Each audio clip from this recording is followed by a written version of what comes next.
All right, let's go ahead and get started. Oh, we got another one just chiming in here. All right, so this class, even though it was billed as how to get an offer accepted, I'm not that powerful or that good. It's really a class on how to write a clean offer in hopes that it'll get accepted, right?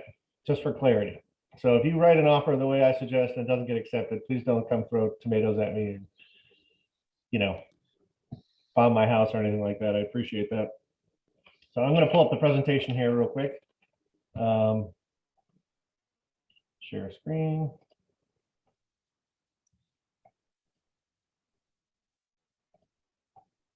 Assuming you guys can all see this. Someone give me some feedback because I can't see you. We could see it. Yeah. All right, here we go. Clean contracts by me, the broker. First page done. All right, clean contracts basic. What is a clean contract? In my opinion, it's essentially a contract without a bunch of extra contingencies, language, stipulations, requirements, what I call baggage that might make a seller or listing agent uncomfortable. So if you've been a listing agent before, and most of you probably have, or at least have seen what an offer looks like, you can see things written on page 8 that make you uncomfortable. These are kind of the things you see in open door contracts and contracts with investors. They want swing sets gone, or they want to change every calendar day to business day, or they want, to close in 90 days, or, all of those kinds of things. All the additional language are things that can potentially make a listing agent uncomfortable. So, and not necessarily, but sometimes. So when we talk about a clean contract, we talk about things that make it kind of simple and make it so the listing agent and the seller doesn't have to do a lot of extra work in thinking about it. In other words, add a bunch of variables to it. So why are they important? Any experienced agent will tell you that they want to have a deal with as little baggage as possible in the contract. So the easier for the listing agent and the seller, the more likely your offer will get considered. And I know we talk about sellers all the time, but really, guys, we're talking about listing agents here, right? Listing agents guide their sellers. So if the listing agent doesn't like an offer the way it looks, the way it's presented, I think we can be pretty sure the seller might end up with the same opinion. Same is true when we hear about title companies a lot. So seller prefers, I've been doing this 20 years, and I've had maybe 3 or 4 times where sellers prefer the title company, and that's because they were builders. Other than that, most sellers go with the title company that the listing agent is seeking to use. So again, catering to the listing agent and the seller is important. Who does clean contracts? Experienced agents who put aside, and I did this a little bit to be funny, their self-perceived legal and real estate genius and ego and focus on their client's best interest. And the reason I put this in here also to be funny was there's a lot of ego in real estate. A lot of people say, well, I've been doing it this way for 20 years and this is the way I always do it, etc. And that's great, except for if it doesn't serve your client's interest. Our goal is to serve our client's interest first. And even though we've been doing something a certain way for so many years, does not mean that serves the client in 2022. So we have to put away some of the things we think we know is best, the quote, real estate genius, the experience we've had for all these years, and do what's best in our client's interest. I had an offer I wrote recently where the listing agent had a bunch of the information wrong. She wanted doc signed kind of out of order and out of sequence. And she's pretty much put in the offer, if you don't turn the stuff into me this way, or if you want your offer accepted, make sure you do it all this way, right? Well, I had a choice there of doing what was absolutely right. Now, what she was doing wasn't actually illegal or unethical or anything. It's just out of order, and it just didn't make sense the way she was doing it. But I had a choice between being a designated broker and calling her and saying, hey, you're doing everything wrong, or putting my client's interest right ahead of that. So of course I put my client's interest ahead of that and did the paperwork the way she wanted, because it was not illegal or unethical. It was just out of order and was going to create a lot more issues than anything. But I went ahead and put my client's interest first. So we have to do that. We have to put away our legal skills, extra clauses we want to throw in there that aren't necessary unless they serve our client's best interest. So how many agents are good at that? Fewer than you think, honestly. which can give you the possible advantage of writing a better offer than some of your peers. Lots of people have been doing things the same way for a long time, or they learn bad habits. They want to keep doing those bad habits. And when the market is changing regularly, we have to adjust. We have to learn and adjust. And if we don't, we're going to be left out. I mean, people still using fax machines and people not willing to use showing time, not willing to adjust to technology, not willing to use the e-key. All kinds of things have created problems for agents who refuse to grow and adapt. So, any questions so far?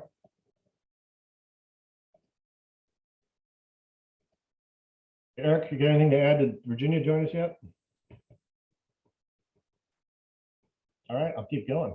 I'm not hearing anybody.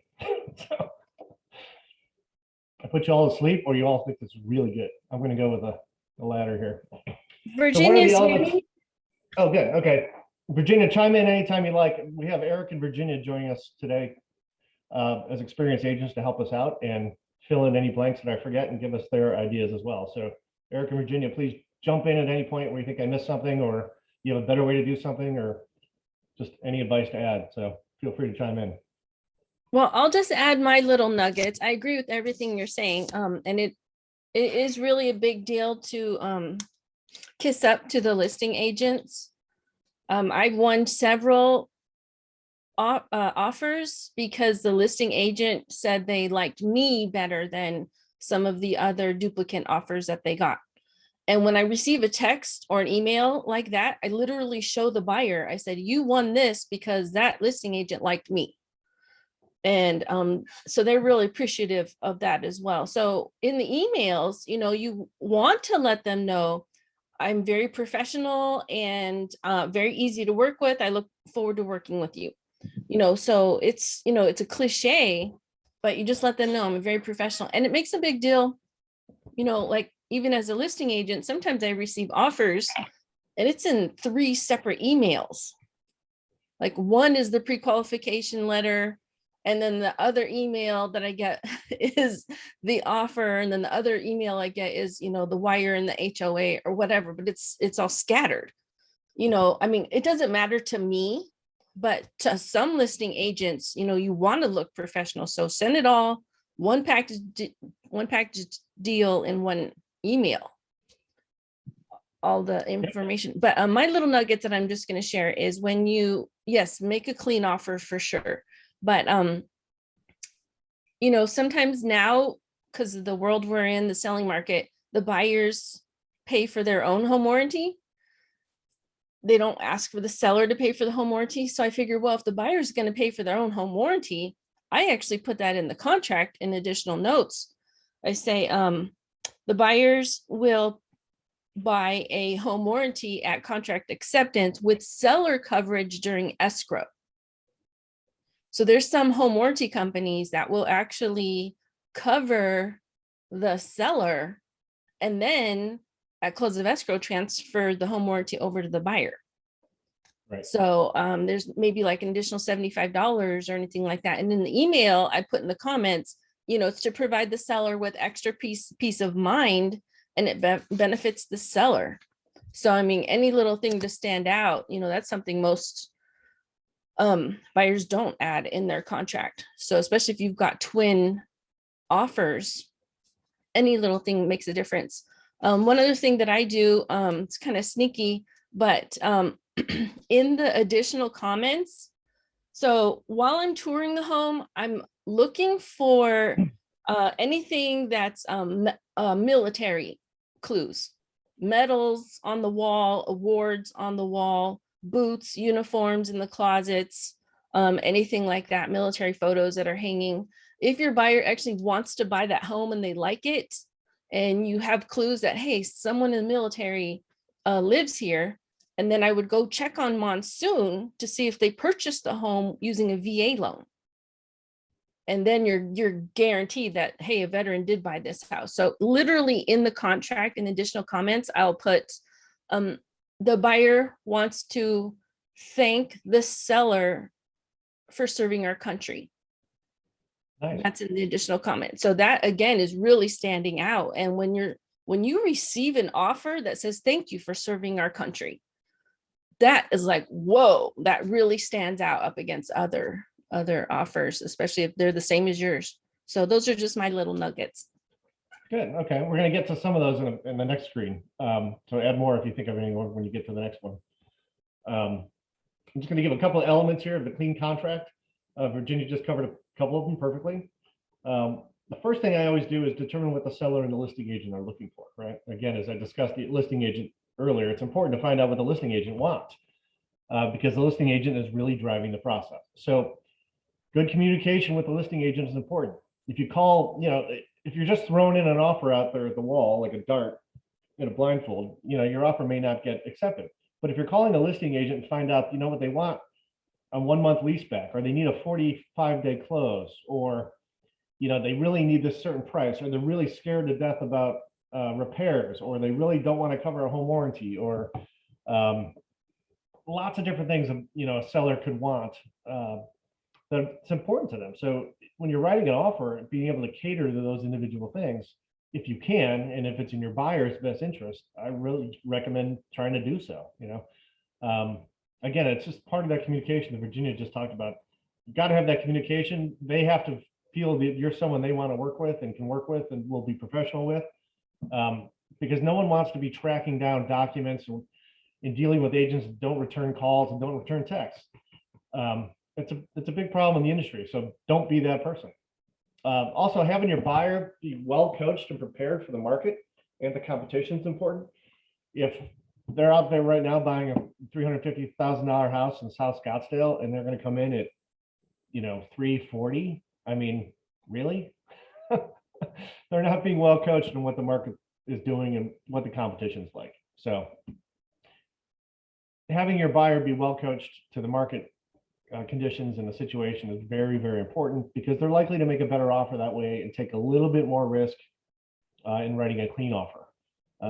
Buyers who still think it's a buyer's market out there, honestly, they're just not getting homes purchased until at least their third or fourth offer, when they start to wake up a little bit and move towards what's actually happening in the market. So well coaching and well preparing your buyer is important. Virginia just touched on this, having all the docs, but especially the listing agent's docs, properly signed, initialed, organized, and legible. And in one email, as she said, I didn't put that on here, but this includes the pre-qual and the proof of funds. You guys, I get offers with documents, literally pages are out of order. Some pages are upside down. Some pages are initialed, some aren't. Some pages or some docs are signed, some aren't. Some are signed by the husband, but not the wife. I mean, do you want to work with that agent? I mean, just ask yourself that question. Do you want to spend time tracking down initials and signatures and documents from someone that, by all appearances, their first impression they're giving you is that they have no idea what they're doing? Don't be an agent that looks like they have no idea what they're doing. Now, a lot of new agents are cringing right now. It's okay to not know everything, right? Because I still learn after 20 years of doing this. But the thing is, you want to make a good presentation of yourself. So get everything in order as you can. Numbering pages doesn't take experience. Putting pages right side up versus upside down doesn't take years of experience. That's just basic formatting and delivery of any kind of presentation. So if you start nailing those things, start off doing that, you'll find that agents want to work with you, especially when you return your calls and texts and everything else. Another issue is the title company preference. We obviously like to use our preferred title company, Magnus Best Homes Title Agency. Not all sellers will allow that. Listing agents will allow that. So this is a question you have to ask your buyers and consider the weight of it in terms of a contract. If you're doing everything else in a contract that's perfect, but the seller rejects it because of the title company, I'm not sure you've served your buyer very well. So that's something you need to consider. Just take that into consideration. Keeping the offer clean and free of additional hurdles, as I mentioned before, is very important. You don't want to add things like, house has to be cleaned by a professional cleaner 3 days before close of escrow, no bacteria anywhere. I mean, I've seen stuff like that. And it's not a buyer's market. You can't throw stuff in there that's going to make the seller say, well, why would I want to work with this guy? I got another offer that's clean, no issues, right? And then consider potentially waiving certain contingencies, not the due diligence period. You never want to waive the due diligence period. You can shorten it, but don't waive it. That is a major, major flaw and a major issue with buyer's agents that are asking their clients to waive the due diligence period. You're basically taking away their ability to cancel during the inspection period, and you're taking away their ability to review crime statistics, schools, the neighborhood, graffiti in the in the neighborhood, the condition of the house, any other thing about the house that we can review during the due diligence period, which shows up on all, I don't even know how many pages it is anyway, 20 pages of the buyer's advisory. All of the entire buyer's advisory, everything that's being advised on that, you're eliminating by taking away the due diligence period. So do not do that. You can shorten it by a certain number of days. Just make sure you can get the inspection in and that your client has some time to review. So we'll move on to the next page here to clean ideas. Yeah, David, can I chime in real quick? Sure. All right, a couple of things. Kind of going back to the title company. So one thing is, if the listing agent is saying we recommend this title company, and say you have a buyer that is going to be, purchasing that house contingent on the sale of their home, just contact the listing agent. Let them know that, hey, look, we prefer to use this other title company that the house is already under contract with. So it's a really clean, a clean transaction. Okay. Really kind of, talk to them to see why they need that title company. Because 9 times out of 10, just have that conversation. They're like, hey, you know what? That makes sense. Let's keep this thing pretty easy. Okay. So definitely contact the listing agent to see why they need the title company. Another thing about the contingencies and, in waiving that, especially the inspection period, shorten the inspection period, that always helps. But one thing that I like to do as well is, the biggest thing is the seller doesn't want to do much repairs. So I try to limit some of the things that we're going to actually ask for if we need any type of repair. So just like you're pointing out here, the biggest things, HVAC, roof, plumbing, electrical, all the necessities, safety and security. So, but we'll go ahead and get to that, David. My bad. I kind of jumped ahead. No worries. You're just jumping the gun a bit. Not a problem. I just want to make sure. I wanted to state real quick that your idea about title company was perfect. And that's a really, really good point. Yeah, sometimes if your buyer's got to do a dual close on the same day, it makes sense to use the same title company. If they don't, then it potentially could delay the closing on the purchase.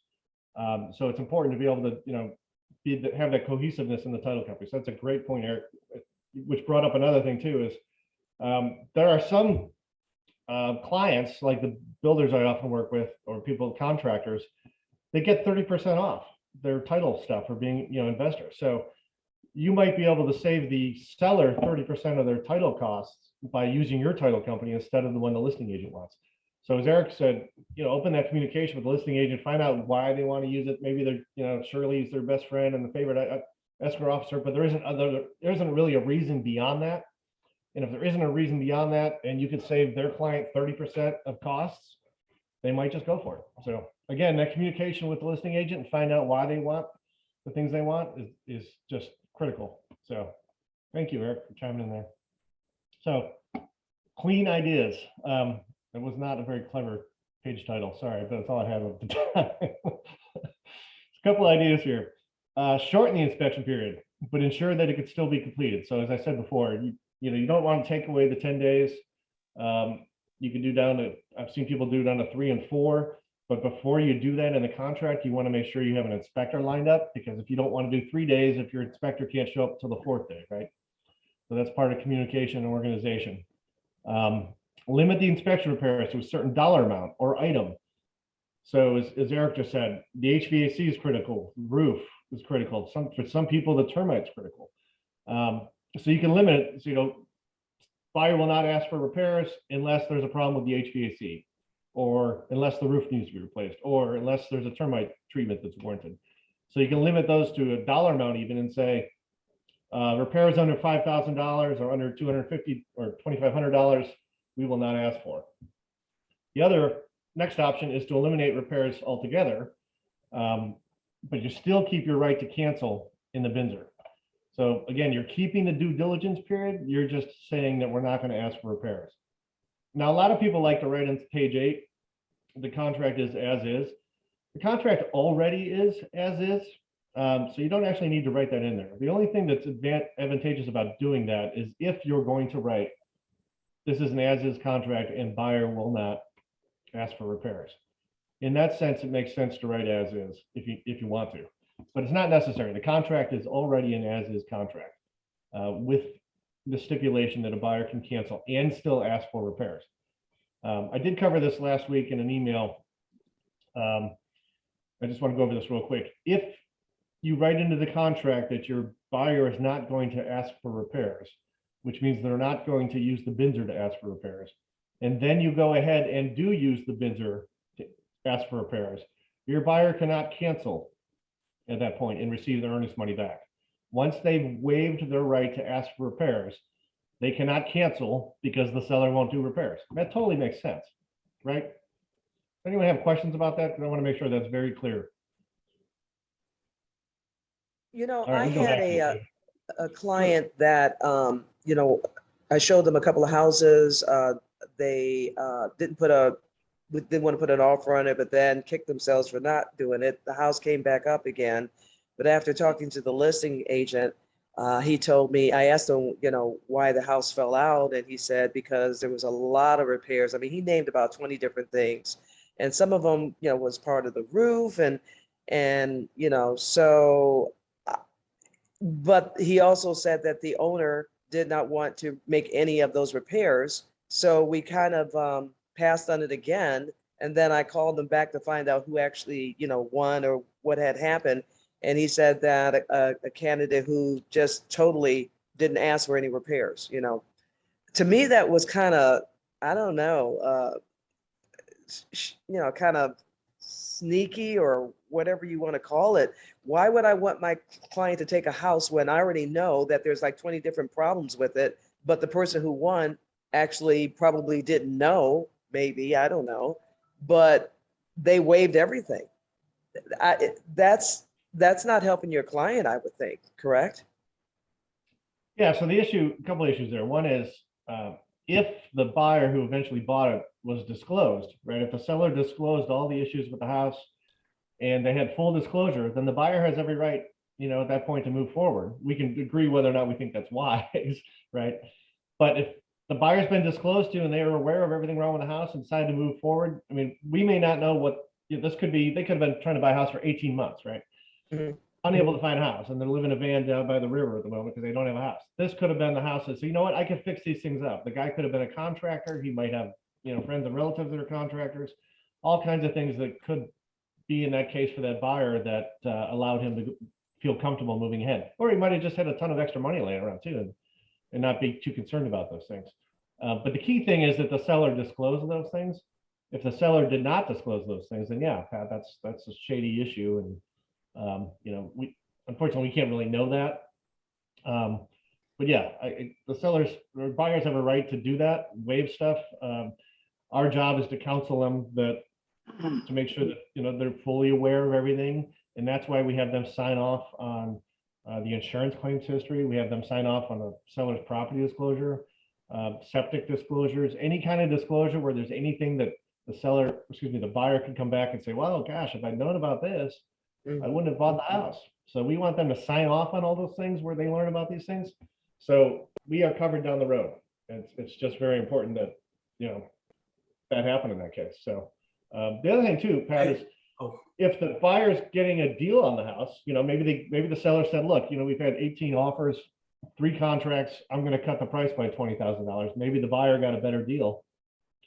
Instead of No, that from what he told me, they didn't. They kept it at the same, you know, at the same price. I mean, there were major issues wrong with the house. And like I said, you know, big ticket items too. So I disclosed that to my my client, let them know. I mean, you know, you can make an offer, but this is the deal. But I mean, I wouldn't have bought it, but then it's not about me. I get it. But if you're trying to look out for the best interest of your client, I didn't think that would, I don't know. They obviously didn't have monies to repair those type of big ticket items. So, you know, wouldn't have mattered for them anyway. So, but I'm just saying in general, you know, if you're looking out for your clients, you want to be a little bit more transparent.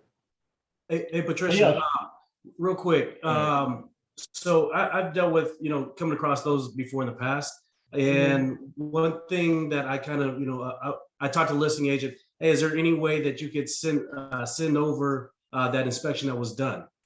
Okay. And so I can look over everything, because it might be that, especially at first time home buyers, they freak out. And, they try to list every single thing that's wrong, that the inspector points out, but it might just be a laundry list of little things. Maybe if there was some HVAC thing, they're saying, hey, the air conditioner works, but the inspector puts in the notes, original unit, and that could freak out some home buyers. If it's a roof, like, oh, there's some cracked roof tiles, which is an easy fix. I mean, it could have been a laundry list of things that that buyer had listed in the Benzer and just got freaked out and backed out. A lot of times is that listing agent, especially if they want to sell it at the list price, they're going to send you over that, depending on how you ask them and you create that relationship, they'll send you the inspection report. You go through that, you're like, oh, this isn't that bad. You talk to your buyer, you submit the offer, and you're already, establish a relationship with that listing agent. And then also just depending on the buyer, they might look at, hey, I want this property, doesn't matter. I'm gonna do a full remodel anyway. So it just depends on the buyer. Okay, thank you. No problem. Absolutely. One more thing I'll add too, Pat, because you brought this up, and it's not to do with you, but you brought it up early in my career. I used to I think we all kind of do this naturally. It's just human nature. We tend to kind of impose or at least bias situations based on our own values, right? So if I've had roof issues in the past, I may steer my client away from a certain issue because of roof, right? But if my client's a roofer, that's kind of dumb, right? I mean, I'm imposing my fear of roofs to a roofer. That just doesn't make sense. Sure. So we have to be very careful not to use our own biases regarding anything about a house, like even the style. I love Tudor style houses. My client might love Adobe style. I shouldn't just steer him towards Tudor because I like him better, right? I should steer him towards what they're looking for. So it's a very hard thing to actually, you really got to be self-aware that we're doing that sometimes.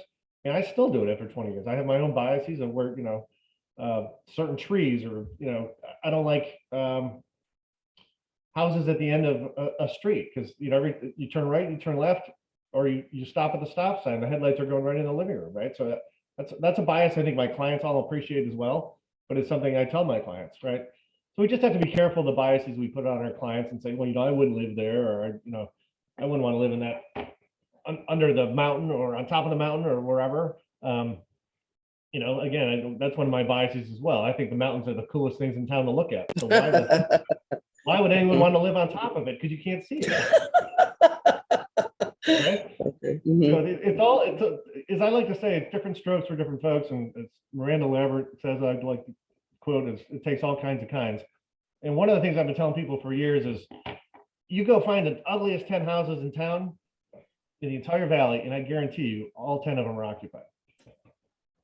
We all have different ideas and opinions and things that we think are great and not great and whatever. So just remember that we got to serve our clients and not just our own biases too. And it just takes some self-awareness. But thank you for bringing that up because that's a good point. I'm going to move along here real quick. Inspection repairs, cover that. Listing agent's preferred title company. Eric and I covered that really well. Waiving the appraisal contingency. Again, the ACA here is the additional clause addendum. You can waive the appraisal contingency as long as your client is very comfortable with that. What that means is if the house is priced at 500,000, the appraisal comes in at 400,000, your client's pretty much going to pay $100,000 to make up the difference, roughly. Okay, so just make sure they're okay with that. The appraisal shortfall, on the other hand, is something that says if the house is priced at 500,000, the appraisal comes in at 400,000, but your client's only willing to make up $20,000 of that difference. So that means, in theory, the seller's got to come down $80,000 to make the deal work. That's very unlikely in this scenario, but sometimes we're starting to see some very overpriced houses get their comeuppance, if you will, because people are realizing they overpriced them. So appraisals are coming in a little lower. But David, exaggerated explanation there just to show you how it works. Go ahead. In the market, do you feel, and maybe some of the, more experienced agents can chime in on this, but are you seeing that they're deliberately pricing the houses a little bit higher to create a bidding war out there? Typically, you see prices lower to do that. Not typically higher. Well, okay, that makes sense. Yeah. But lower. There are companies out there that are designed to do that. I won't mention any names, but That's what I should have said. It was a lower. Yeah. Yeah, Okay. I think I knew what you meant. I just wanted to clarify. Yeah. There are companies out there that their business model is based on that. They limit the number of hours that the house will be shown. They do it only on a certain day. They have people line up around the block, and they tend to underprice it a little bit to create a bidding war and tell people, look, if you don't get your offer in by 5 o'clock today, even though we gave you 30.5 seconds to see it, you're going to lose out. So I personally don't think that's the professional way to do real estate and handle clients. Okay. So I think we're starting to see a little bit of a backlash in the industry. Buyers are starting to not go to those types of listings because they're basically being pressured into making a decision. And a lot of them are finding out they're not making very good decisions. So, in a tough market like this, people do have to make pretty quick decisions, right? You can't wait 10 days to say, well, gosh, hon, we like that house we saw last week. That's not going to work in this particular market. But, you should at least have some time to go through the house if you need to go back, etc. It just kind of depends on the popularity of the house, how much, traffic it's getting, etc. But if that client really likes that house, would you tell them this is the deal, or you just keep your mouth shut? Because again, you don't want to reflect your personal opinion about it. So how do you handle something like that? Because personally, again, it doesn't matter what I think. It matters what they want. Yeah. So you tell them the truth. You tell them the truth. Okay. The showings are going to be between Wednesday at 8 a.m. to Wednesday at 9:30 a.m. They're going to have to line up the block, probably to get in to see it. They're going to have to make an offer immediately and do whatever else they say in the listing, right? So you're just telling them what the listing is guiding you for the showing instructions. Okay. That's all you can do. I mean, if they ask you about how does this work, they could Google this information as well. So there are going to be certain things that you're biased about in terms of experience, right? So if you see, a roof that has 7 layers on it, that's an okay bias to say, look, this roof probably is going to need to be scraped off at some point, and take off and go down to one layer at some point, right? So that's a different kind of bias. That's a bias based on experience, separate from your own values and likes, right? So I think we all can have we've all had experience with iBuyers and stuff and how they work with inspections and things. So sharing that kind of information that's a matter of experience is different kind of bias than saying, I don't like a company because of their logo or Sure. So just to clarify that. Hey, David, I just want to chime in really quick. There's been many times that I've had buyers go look at homes that were listed by a certain company that only allowed 2 hours on a Saturday, and my buyers were not available during those 2 hours. So I would actually plead with the listing agent, say, hey, I've got strong buyers, they can put a huge down payment and they're very interested in the home. We just can't make that Saturday 2-hour showing. Is it okay if we go look at it, Friday or Sunday instead or whatever? And 3 separate times I've actually had private showings that were not of their 2-hour craziness. And we've actually won the deal too. And in the offer, I put in the additional comments, the buyer wants to thank the sellers for allowing us to view their home. Okay. That's So, so not always do you have to go in those 2 hours. Some of those specific listing agents, it's up to the listing agent and it's up to the seller. So it's case by case basis. So Virginia, I have a question for you. Because you mentioned even with the with the VA loan that you look in the month, then you figure out if he's a veteran, and then you thanking for his service. Where do you add all those things? You add them in the additional terms in section 8A in the If contract? this, if the seller is a veteran, I look under monsoon to see if they bought the house with the VA loan. And yeah, I write it in additional comments, page 8. Oh, nice. Okay. So you, like literally you'll put it in the contract that you thanked him for himself, for his service? Yes, buyer would like to thank the seller for serving our country. And you do the same, thanking for letting you in for a private showing? Oh yeah, you're kissing butt is what you're doing in the additional comment, basically. I see. I just want to make that clear. Thank you so much. Thanks. Yeah, so one thing I wanted to add, Virginia brings up a really good point, which Alan actually covered tangentially last week. Some of these companies that do, 100 sold in 100 hours, let's say, for instance, right? Well, you see the listing's been out there a lot longer than 100 hours. It's a lot easier than to get a showing after the 100 hours is ended, right?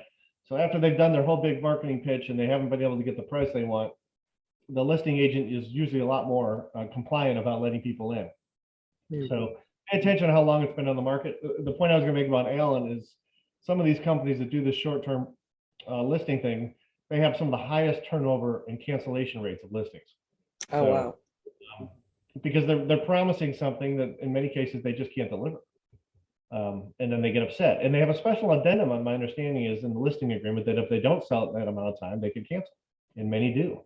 So, but Virginia makes a really good point. And that goes back to the communication piece, right?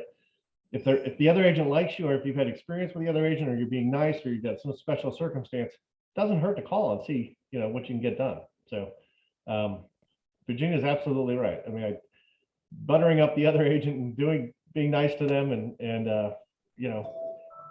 being good, the kind of person they want to work with is going to go a long way. So next point was, this is pretty simple, use cash, right? That saves a lot of the contingencies regarding the appraisal, the loan contingency. It gets rid of the LSU, it gets rid of the pre-qual, not the proof of funds, it gets rid of the pre-qual. It just takes a lot of seller worry out of it. It also allows them to close much quicker, typically. Now, again, you got to rely on, if it's got an HOA, it could take a couple of weeks for the HOA to get all the docs processed, et cetera. And sometimes the title company needs at least a week or two to get stuff done. It just depends. So just make sure you're talking to the title company and you find out if, the HOA is professionally managed versus self-managed. That makes a little bit of a difference too. All HOAs are a little bit different, so it's hard to nail that one down a little bit, but I would say it's not a good idea to say, full price closing tomorrow. It's just not going to get done that fast typically. Non-refundable earnest money. Again, use the additional clause addendum for that as well. A lot of people write in the contract, after the inspection period, buyer's earnest money will become non-refundable. And that's good. That's helpful. That gives the seller more security that the buyer is not going to cancel after the inspection period due to any of the contingencies. So kind of waives contingencies a different way. And it's a helpful thing. What I typically recommend is, instead of saying buyer's earnest money becomes non-refundable, we say buyer's earnest money becomes non-refundable and is immediately released to the seller. That makes the seller feel really good because they're going to get the money right away. If it's not immediately released, that means you got to wait till the deal ends or whatever. And, it makes it a little stickier for the title company. But if you're telling them in the contract to immediately release it to the seller, there's no ifs, ands, or buts for the title company. They're going to go ahead and release that money as soon as that day comes. So quick close, verify, and pointing to my screen here with my finger. That doesn't help you guys. Quick close, verify with the lender first. You want to make sure, if you're promising a 20-day close and your lender says you can't do it for 35, automatically you're setting yourself up for a potential breach of contract, right? So you want to make sure you're working with the lender to say, hey, and I've had lenders come down to the exact day and say, look, when we count the days, they go through the weekends, they go through holidays, they say, okay, I know I can get it done by this date. And that's the date I use, sometimes plus 1 or 2, just to give myself some sleep at night. But make sure you're working with the lender in a quick close. And again, if it's a quick close cash, make sure you're in cahoots with the title company to see how fast they can get that processed. Loan pre-approvals, we don't see those as often, but in many cases, some people who've been in the market for a while, they have pre-approval. Means that the lender has basically done most of the diligence in the file and they're ready to pretty much close after the property's been identified. So it's different from a pre-qual. And the pre-quals basically means that the lender had a conversation over the phone with the buyer, and the lender therefore feels comfortable that the buyer told them the truth about their income and everything else. But the pre-qual doesn't mean that the lender has actually verified anything yet, right? They've just had a conversation. A pre-approval, however, it just like the LSU, that's why the LSU is so valuable, means that they've actually seen some of the documents, they've verified W-2s or 1099s. But that's why the LSU is such an important document in the contract. In a loan approval, or excuse me, pre-approval, kind of lends itself to that as well, it's kind of a further vetting of the buyer. So that makes a lot of listing agents and sellers feel more comfortable. And to Virginia's point earlier, and pretty much this goes, common sense, be an agent other agents want to work with. It's very important that they want to call you back, be with you. They think you're kind, you're reasonable, you're professional. You're not going to bug them about stuff. You understand what you're doing. You're good at problem solving. You're not hyper emotional. You're not going to yell at them if something goes bad. I mean, it's very interesting. And it's hard for us to remove our biases in these ways too, because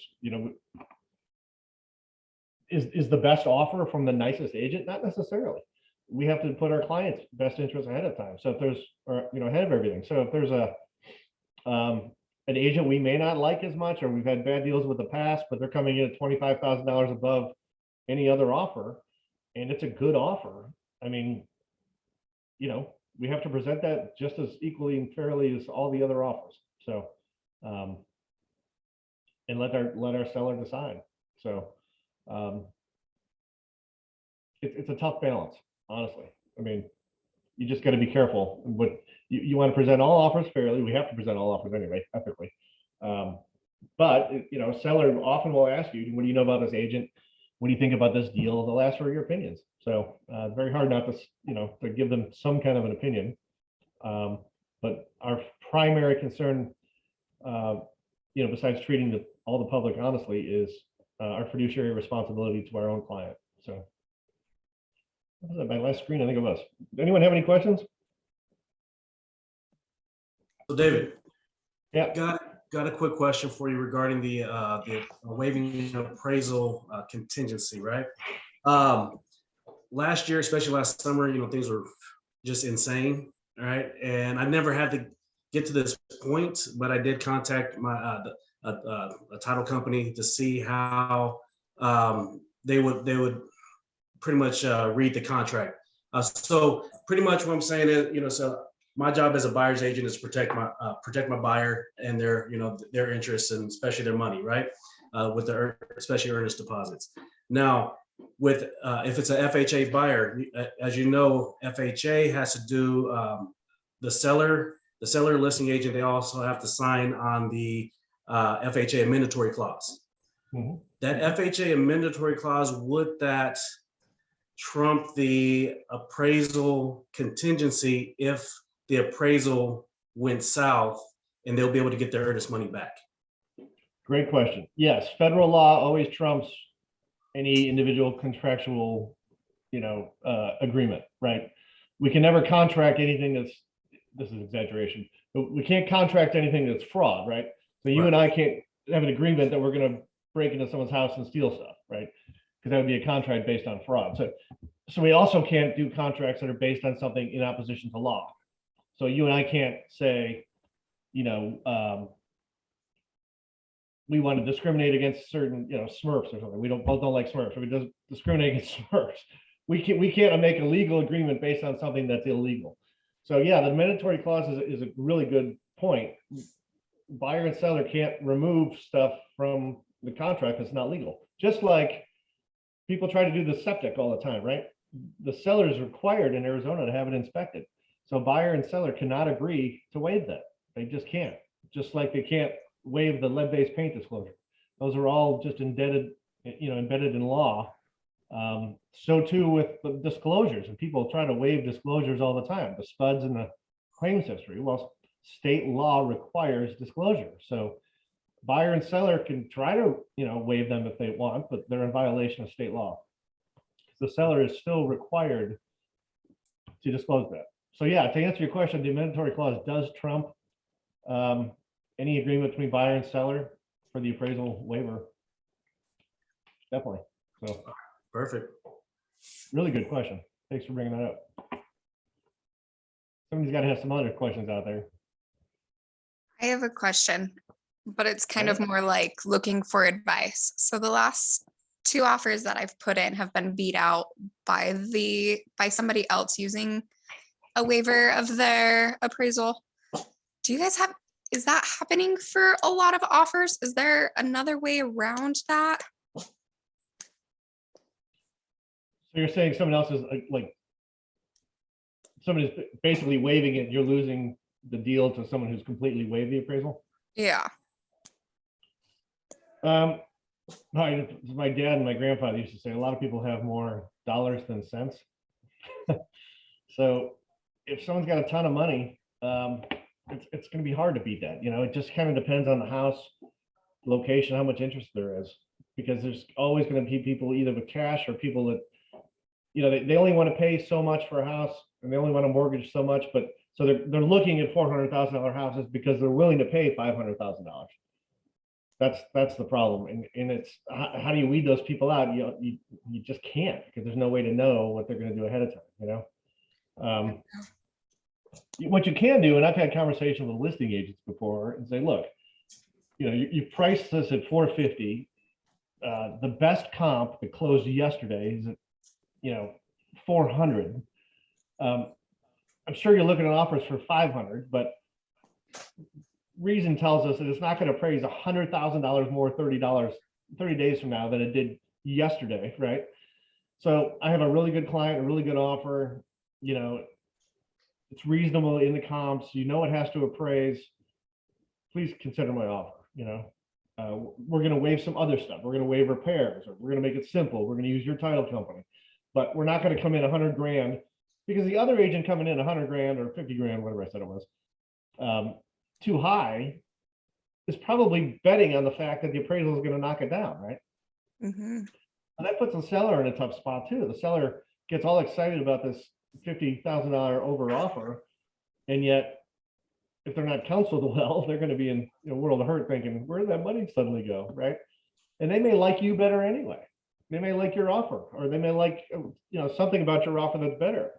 But the seller's just thinking the dollar signs, and the listing agent should be reminded very gently and politely that it does have to go through an appraisal, unless you got a buyer who's waiving any kind of appraisal and just paying cash.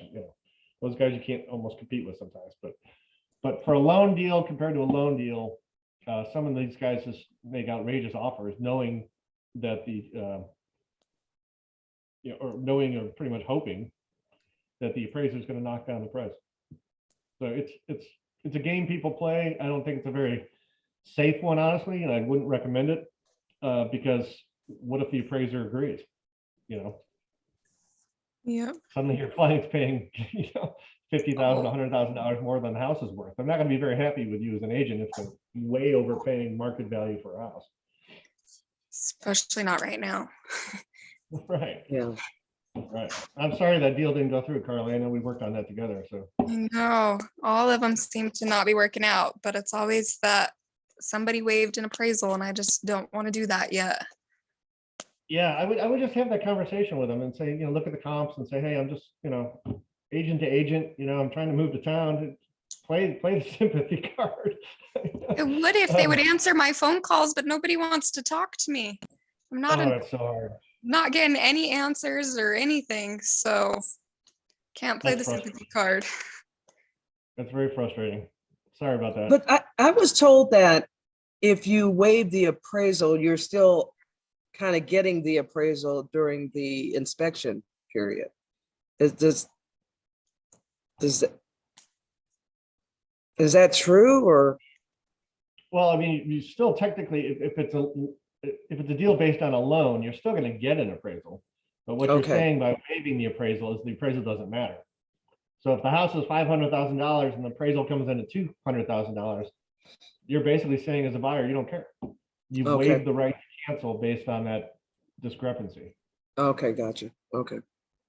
So David, I have a question. I mean, we talked this week. I'm in the same spot as Carly. I lost, I think, like maybe like 6 or 7 at this point.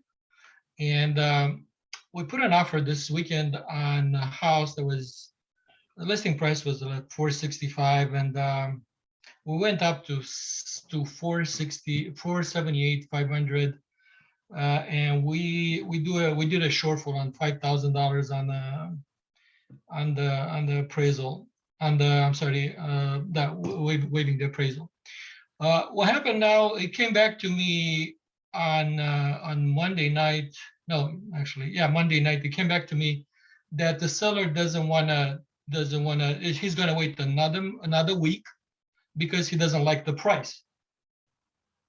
He doesn't like the offers. So I talked with the agent and I asked her, where is how much did he want? Because, I mean, definitely my buyers, they want a house. This guy wants to sell. So we came to a price that was way up. And I talked to them, and I kind of convinced them to go a little bit less than whatever the seller was asking.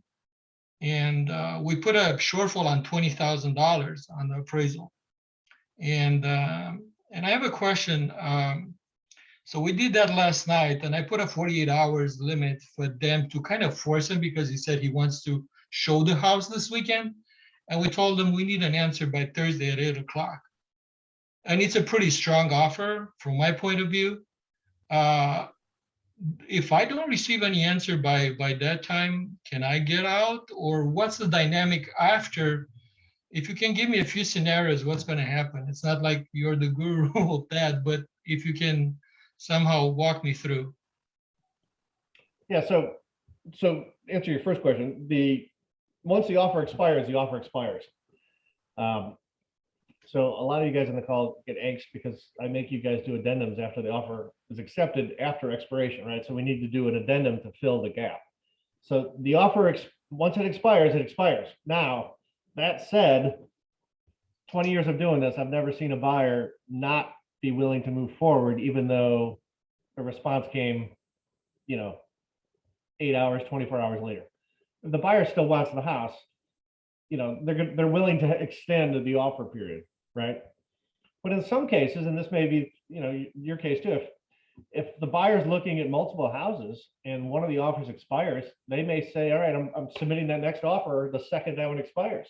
So it could happen that a seller misses out. It's not very often. It does happen. I've just never experienced it. Typically, if a buyer wants to put an offer on a house, they're going to move forward with that house, even though the offer expires. But legally, once it expires, it's dead.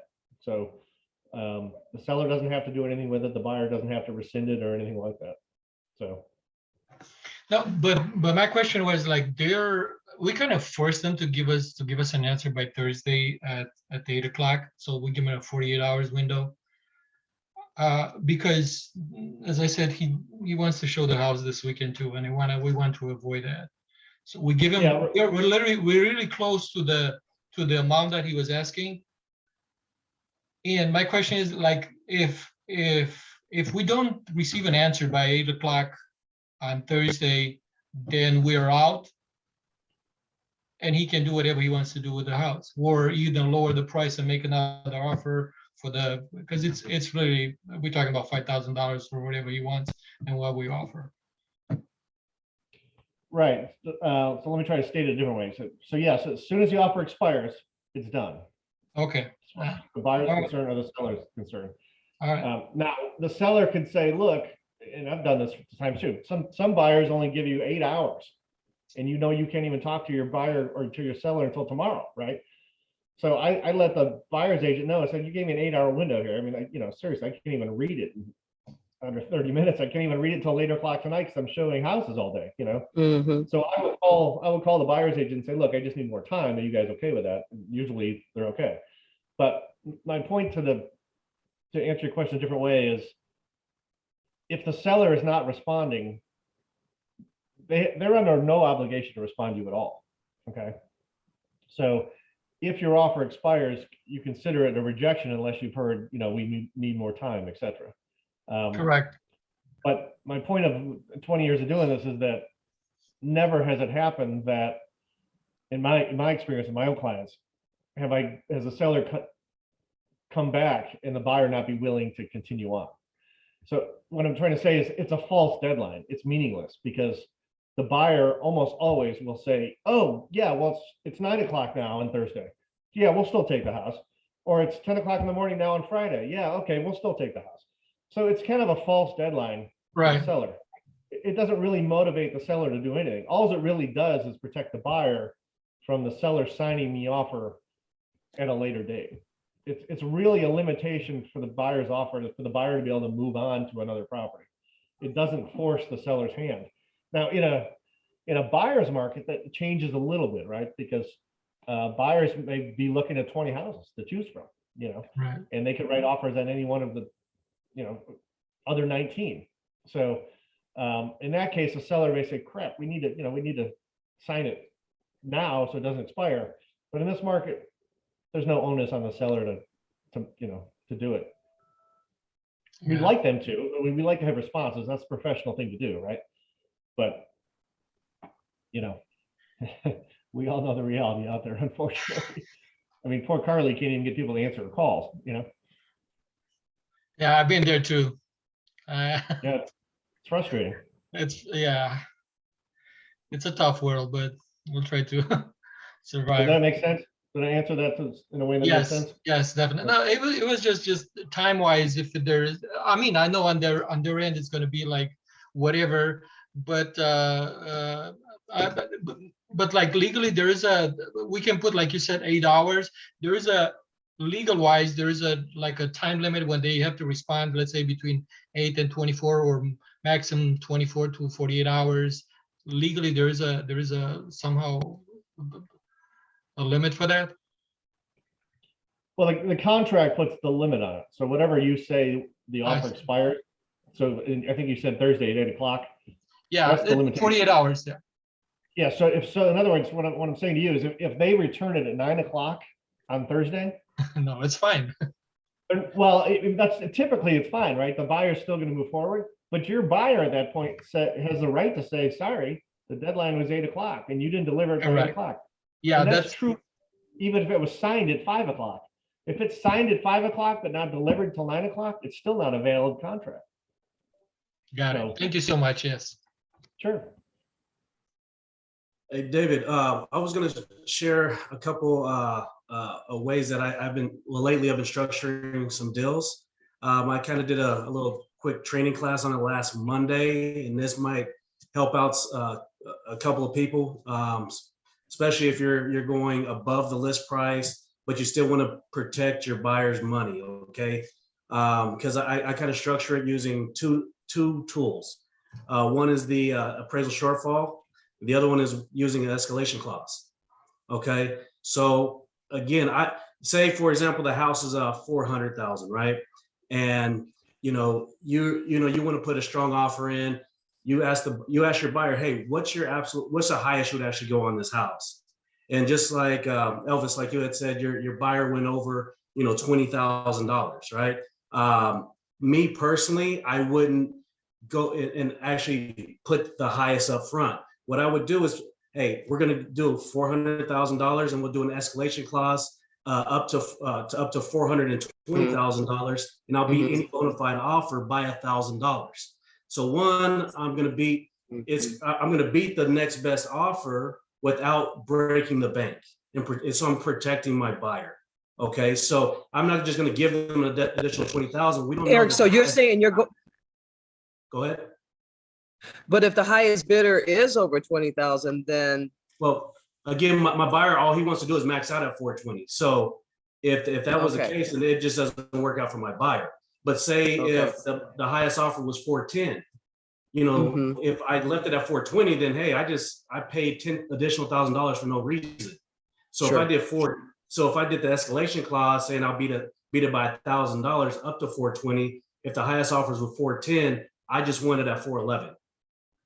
Then So you don't do additionally- any type of, you don't do any type of appraisal shortfall or waiver? I was just going to mention that. So additionally, I will do an appraisal shortfall. Shortfall. One, Okay. I need to talk to the lender, make sure that they have the additional funds, and then I'll talk to my buyer, say, hey, here we go. I mean, me personally, I say $10,000. The reason why I say $10,000, we know how the market's going crazy right now. They're going to get 9 times out of 10, they're going to get that back within, a month or two in equity. But also $10,000 looks good to the seller. Like, hey, I'm willing to pay $10,000, above the appraised value if it happens to be appraised under value, right? They want that additional $10,000. That looks good, right? And I've won a couple deals that way just recently. Can I So ask So you you a question? do about the that? escalation clause and the appraisal shortfall. I'm sorry. I was gonna ask if I could ask you a question about that. So if Yeah. we're doing an escalation clause, but I mean, the house is a lot lower than what we qualified for. If we Mhm. attach that pre-qual form that says you could get this house for 510, but you're only escalating up to like 450, would that look bad instead of making yourself look good? Hmm? I don't Does that understand make sense? Okay, say No. that again. Yeah. So, okay, so let's What's- say you're doing the escalation clause and you're willing to pay 40,000 over the house, but Mhm. technically you could pay 80,000 according to the lender over the house, but you only want to offer 40,000 because you don't think it will appraise for that. The pre-qual doesn't have anything to do with the appraisal, with the purchase price. With the purchase What's the price. list price? Nothing. What would be the list That- price? Pre-qual, it's zero. It just give you open book for your buyer to go and buy, but that's not going to give you, if you put an escalation clause, that's not going to give you the extra money from the appraisal value. Okay. So they need to have a cash somewhere, put like Eric mentioned, and now I think it's a very good thing. So Eric, I'm going to ask you, you use these two together, escalation and the shortfall? Yes. Oh man, that's good. So you need the cash. You need the cash in order to put the shortfall. Exactly. Pre-qual doesn't give you that. Let's say you find a house for 600, then you qualify for 700, but that's not going to give you the extra money.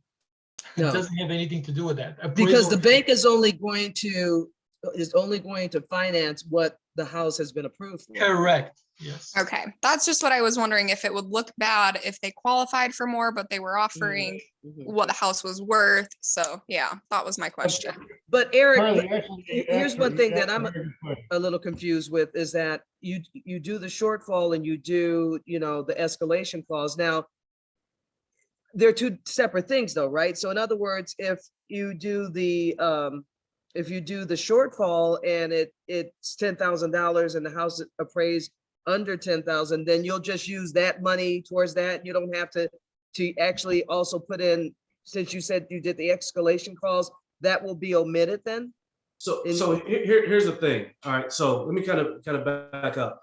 Remember, both documents are going to be structured part of the initial offer. Okay. So they're two separate things. One is, like I said, I'm using an escalation clause stating that I'm going to pay $1,000 over Correct. over the next best offer that's like my offer. Okay. Mhm. And then they're going to produce the offer. They're going to show me the offer because if they're going to accept our escalation clause, they're going to show me what the offer was, so we could legally put that $1,000. Say if it's 410, then we're going to end at 411. Okay. Correct, Now- got that. Now, two is the appraisal shortfall is completely different. That's just going to be depending on what the appraisal comes in at. Correct. Okay, so again, so if the appraisal came in at 405, okay, and I use $10,000 up, $10,000 up to $10,000 to 411,000. So it came in at 405. My buyer has to come in at $6,000. Correct. Okay, gotcha. Mhm. Okay, Mhm. did that answer your question? Yes, yes. Okay, perfect. All right, let me answer Carly's, because I think, Carly, your question was a little more complicated. and kind of a genius, if I think I heard you right. So I think what you asked was, and I think maybe we talked about this a little bit over the weekend too, if I think of the same scenario. Can you come in and offer $40,000 over asking price and then use an escalation clause on top of that if you need to go higher because you're willing to go 80,000? Is that what you're asking? Yeah. Yeah, that's genius. I mean, yeah, absolutely. So you're willing to go 80,000 over. So give half of that up front to make your offer as good as it can be initially. Mhm. And if it's still not good enough, be willing to go a little higher based on the escalation clause. Yeah, I mean, that's a Okay. great idea. But the bottom line is that person really, really wants that house, because if it doesn't appraise for that, then, you know, That's that's You the just hard gotta part. figure it out. You just gotta figure it out. I mean, that's a conversation to have with your buyer and their Sure. lender. Because if they don't have, and here's the thing is, hey, if you, somebody, for example, if I'm the listing agent and somebody gives me $50,000, above list, right? Mhm. One of the first thing I'm gonna do, part of when I'm reviewing, reviewing all the offers, I'm gonna contact the lender to make sure they even have the money. Because I'm not Okay. gonna put my sellers in that situation. Like, hey, are you aware that your client is coming in paying $50,000, and because we already know what the market value of the home is, so Mhm. if it's $50,000 over market value, I already know as a listing agent that we might be in an appraisal issue, right? So I contact the lender to even see if they even have the cash. Okay. That makes Okay, sense. and Mhm. I mean that's just one thing from a listing agent standpoint. And David, I'm pretty sure you've made those phone calls many of times, But yeah, I make sure from a buyer, hey, if they're saying, hey, they're willing to do $20,000, appraisal shortfall, I want to talk to that person's lender first and make sure they even have the cash, because we put it in there, then the whole deal falls apart later on. So you don't want to waste anybody's time. Sure. Yeah, Mhm. for sure. Yeah. That's awesome. Carlos. All right, any other questions, guys? I had one last question. I'm sorry if it's a fully loaded question, but how much of this is everyone covering with their buyers before they start putting offers? So I think there's, as the markets change, everybody's had to kind of mold and adapt and change up the way they one, present a client, what they're offering, how they're working with the other agent, buttering them up, right? But then another thing is sometimes we lose a lot of time because we don't discuss some of this with the buyer. How much of it, if not all of it, are you sharing with the buyer, such as these forms in the initial buyer consultation? So you're not also losing or wasting time when you're writing offers that aren't even going to work because you didn't prep your client from the get-go, especially first-time home buyers. That's a great question. I'm dealing with a buyer right now who is selling their house. So I've got their house under contract and they want to go look at houses. Problem is they need a contingency until their house closes. So wisely, we built in a lease back on their house, not a post-possession, but a lease back, so that we have enough time after she has her funds to be able to remove a buyer contingency on the offer we make. And that took some counseling ahead of time because they're like, well, wait, once I sell mine and have it under contract, can I go buy one? So yes, you can, except for in this market, no one's going to accept a buyer's contingency if they don't have to. And on top of that, a loan. So it's very important to have these conversations ahead of time so your buyers know what to expect. It's very difficult and it's heartbreaking for a lot of them when they learn stuff the hard way. And often we could lose them as clients, Yeah. they think, well, why didn't they tell me that up front? So we need to think of these scenarios, and it's tough. There's a lot of, digging through the weeds here sometimes, like, wait, if this happens, then that's going to happen. So in selling this house for my client, I had to think ahead of time, where's she going to go? Right. Yeah. First of all, she can't just buy a house because she doesn't have enough money to go out and buy one outright. She needs to have the funds Correct. used for the next house. So it takes a lot of planning in our own mind. So before we go to appointments, we have to have these scenarios kind of in our head, which is why these workshops, not necessarily led by me, but these in general, and our calls on Thursdays, the mastermind calls are great because we walk through a lot of these scenarios and talk about these things, so they can all be all of our, on the edge of our tongues when we're talking to clients. So I have a Great. question for Eric. Eric, do you actually tell people, or potential clients, obviously about how competitive the market is, but also, I mean, sometimes they may have to have, additional funds to be able to compete, Yeah, because I so- mean, I've seen it where, and don't get me wrong, I'm just starting out too, so I don't know everything, but I know enough that I've seen where you're going out and you're trying to, you're trying to compete and people are doing 20, 30, $40,000 over asking, and if they don't have that kind of money to play with, how are they going to compete? So you have that very specific, direct type of Yeah. conversation with them? Okay. I truly do. So just kind of give you an idea, I have because I work with a lot of relocation. Okay, so Okay. I'm from Denver, so I have a huge network in Colorado, and a lot of people are getting overpriced in Colorado, and so they're moving down here. Currently, I have a guy coming down from Atlanta, and that's one of the first things that I talk about. I was like, hey, here's the thing. I know you don't know the market very well, but this is where we're at. You're going to be at I'll be perfectly honest with you. His price point is 325, right? Okay. Which is a very popular price point right now. Correct. So I'm going to Correct. let him know, like, hey, this is what to expect. You're in a highly competitive price point. We're probably going to end up having to do. There's probably going to be multiple offers. This is where we're going to be at. How much money additionally do you have cash that you're willing to invest in your property, in your home? And they tell you up front, hey, this is where I'm at. Okay, perfect. I'm going to talk to his lender. Hey, here's the thing. This is where we're at. How much cash does he have available? Does he have this much cash available to put additionally on top of any type of potential appraisal shortfall scenario? And they'll let me know. Also, you let them know, like, here's the steps I'm going to take. Okay, after we see these properties, and I'm gonna go ahead and contact the listing agent, see where they're at in their offers. I'm gonna ask them, hey, can you let me know what your highest offer is right now? Sure, exactly. Majority of the time, especially now, everybody's like, hey, yeah, tell them how much it is so we can get the best, a higher offer, right? So I let them know, hey, here's the highest offer. This is the way that I would suggest for us to structure this offer. What do you think? And they'll say yes or no.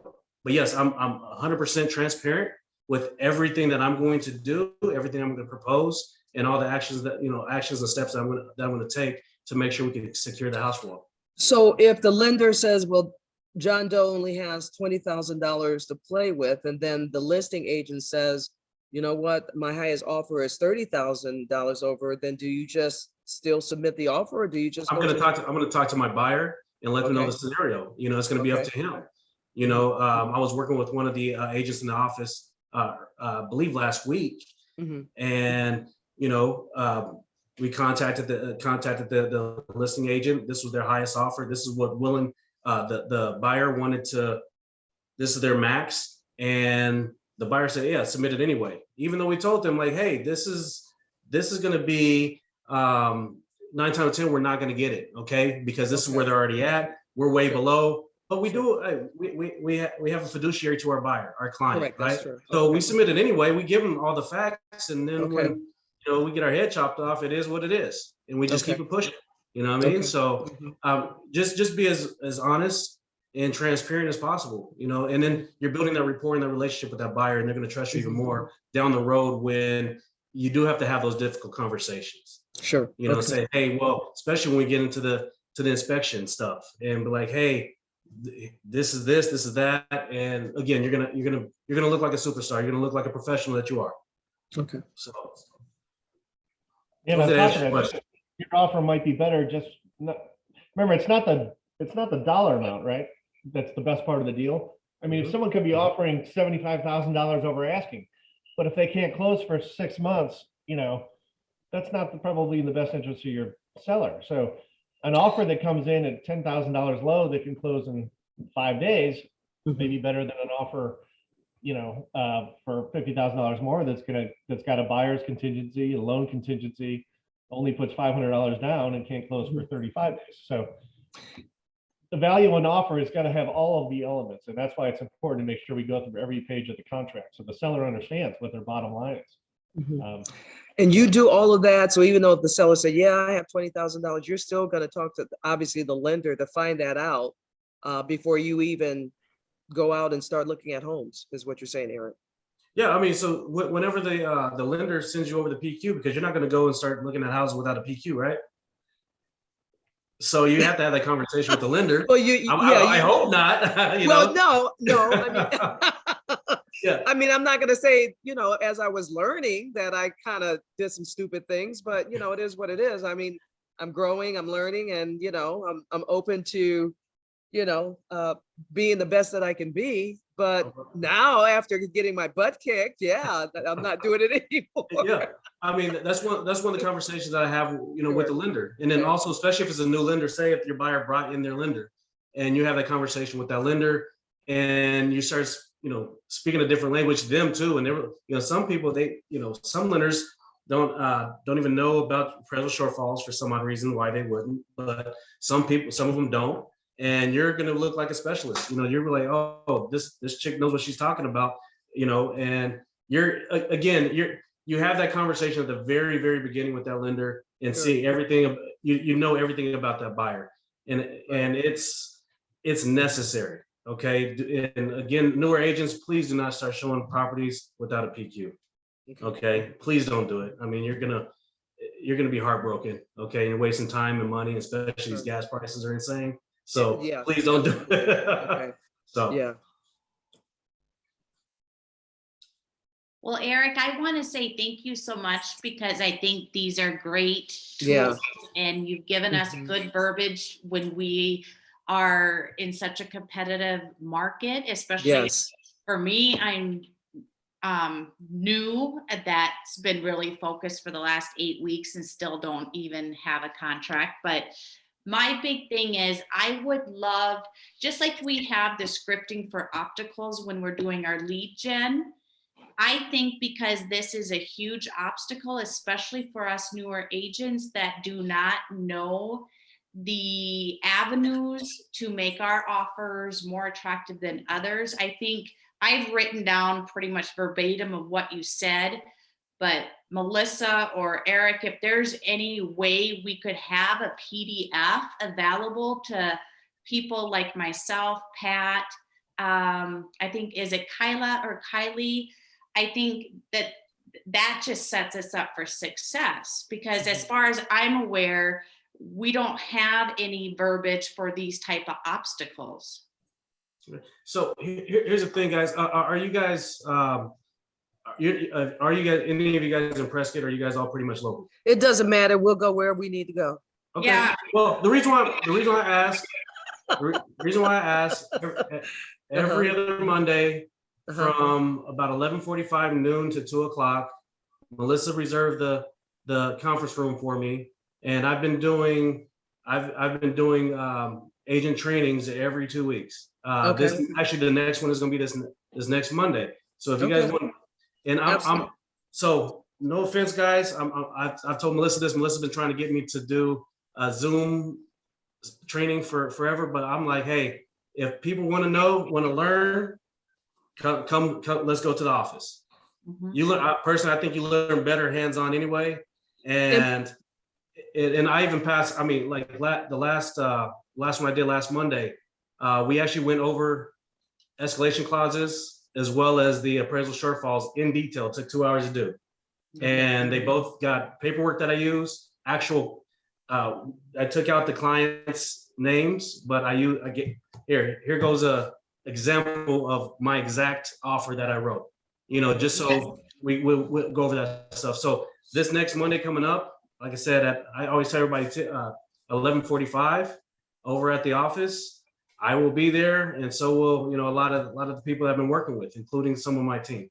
But I'm big on trying to help as many people as I can, because I never got that support when I first got in. Okay. I was working with a bigger box brokerage, you can call it, and they were just focused on getting their commission splits. So my thing is, hey, I'm gonna try to help as many people as I can, because I want everybody, especially in this brokerage. I love best homes, and I want to see be some badass agents out there and be big names. So I'm going to help whoever. So if you guys want to come to the office on on Monday, I'll be there. So No, that's, Okay. I appreciate the invite. Yes, Eric, that is awesome. And I like to thank Melissa too, because she had asked me about stuff like this, and and I'm just thankful that, she is always so proactive about trying to make sure that we're the best that we can be. But I also appreciate you, Eric, for standing up and, and letting us know that, because that, I'm sure maybe you remember when you first started, a lot of agents don't. And, it can be very daunting, especially when you're moving into a very extremely competitive market as it is today. And I don't recall it ever being like this. I mean, this is a very, unusual market. So it makes it that much difficult being a new agent. yeah, definitely. I mean, this market kicked me in the teeth last This market- summer. It kicked me in my teeth last summer. Oh, So I mean, I had to adapt, and just like David says, Mhm. this is forever changing. He's been in it for 20 years. Mhm. I'm going into my 5th year, and it is not the same just 2 years ago. I mean, you have to adjust, adapt. You got to constantly learn, Okay. and Yeah. I'm always, I've been a part of athletics my whole life. I've coached my entire life, and I'm all about trying to help as many people. Also, while I do this, it is helping me, being accountable for my actions every day, because I truly believe I'm not going to tell people what to do if I'm not doing it myself. So Sure. this is part of my accountability actions for the year that I told myself. And so since the beginning of the year, I've been holding trainings every 2 weeks. And like I said, it helps me. I think it helps me more than it helps you, to be honest with you, because it keeps me accountable for my actions every day. Sure. And one Hey, last guys. question, David. You've been in the market for over 20 years. How would you describe this market compared to any other market? Is this the most, kind of, the hardest thing that you've ever seen, or is it just, par for the course? Well, before I answer that, Pat, because I'm trying to get a word in here for the last couple of minutes. Just want to make sure, Becky, that you can see my screen here, escalation Yeah, I clauses. see that. Yes. Okay, so there's a document I created. It's called Broker Tips that all you guys have access to, Okay. which is how to work through different scenarios. It's got some scripts in there, it's not phone scripts per se, but how to handle different things. Different situations come up and how to handle those, and what we do for policy and other kind of stuff. So it's not a broker policy manual. It's kind of like, what do I do in this situation kind of thing. Okay. So feel free to access that. If you don't have access, I'll be happy to help you get it. Melissa did just give me access. I think she was so kind. I think it was late Friday. She gave me access to this. So I'll do my homework and review this as well. Yeah, I would love to get a copy of that. Absolutely. So Pat, to answer your question, 2005, 6, and 7 were pretty similar. Okay. In terms of market, it was crazy. Prices were going up really, really fast. We had the same kind of market environment that we do for buyers right now. The biggest difference, though, is we had stated income loans. We had basically you could write what your income was on a napkin and get approval from a lender. It was absolutely insane. Okay. We had loan bundling from these major banks. We had derivatives, which gets a little bit complex, but they were kind of selling all these mortgages and packages and creating kind of a stock. So, and then we had zero interest loans. You put almost nothing down rather, and have like 1 year balloon, 2 year balloon, 3 year balloon. So people were buying 5, 6, 7 houses and just relying on the appreciation alone and trying to sell them and get money. Well, eventually we all know what happened. Push came to shove, and a lot of these, I mean, I know people that lost a ton. Some went bankrupt because they speculated that the market would always be going up. Now, luckily today, and this is the important part, we don't do loans the same way anymore. We don't do stated income loans that way. We don't have derivative markets that are doing the same things with loans. So the speculation is much less. But there are different things about this market that aren't good either, like some of the big corporate buyers that own tens of thousands of homes, like the one that I posted about last week that owns 80,000 homes. Wow. I mean, just imagine how you manage that, but some of these big players own tens of thousands of homes. And we saw what happened to Zillow last year. I mean, Zillow, they're actually in the industry, right? They should know better. And they have billions of dollars, and they put $1 billion+ into this. And suddenly they had to pull out. we realized, oh crap, the business model is kind of important. We should have thought of that before we put all the money into it. So, so the market's different. That's not to say it's always perfect after we've learned. Sometimes we learn things and find new ways to create new mistakes. So back then I told my clients, don't buy any of these deals with these 1-year loans, 3-year loans, 5-year loans. I said, always, if you can, do a 30-year fixed. In the deal with that is, if you pay off, it's like an extra payment and a half each year, you turn it into like a 17-year loan. So anybody who wants to pay it off faster and save a ton of interest, you make an extra payment or two to principal each year, and you can turn it into a 15, 17-year loan. So the thing about a 30-year loan is it allows you to pay less mortgage if you have a bad month or bad 6 months, or if you're starting out a real estate career, you don't want to pay a 15-year mortgage payment, which is usually double, right? You want to pay less. But when you're having a good year, you can certainly up those payments in principal and decrease your overall interest. So that's a whole nother class. But yeah, the market is different in many ways, but the way the buyers are functioning is similar in terms of escalation clauses. The competition and all that is similar to 2005, 6, or really 4 through 7. Okay. It was crazy. So guys, we're at an hour and a half here. Unless anyone has any major questions, we'll let everybody get back to where they need to be. All right. Thank you, David. Thanks, Eric. Thank you. Thanks, Eric. Thanks, Virginia. In case you listen to this Thanks. later, and everybody for showing up. We really appreciate when you guys show up, because we learn and we love to teach you guys. And your scenarios to come up help us keep us sharp and stuff too. And we want you guys all to succeed. So appreciate you showing up. Thank you. Bye-bye. Thank you all. Good day. Bye-bye. Bye-bye.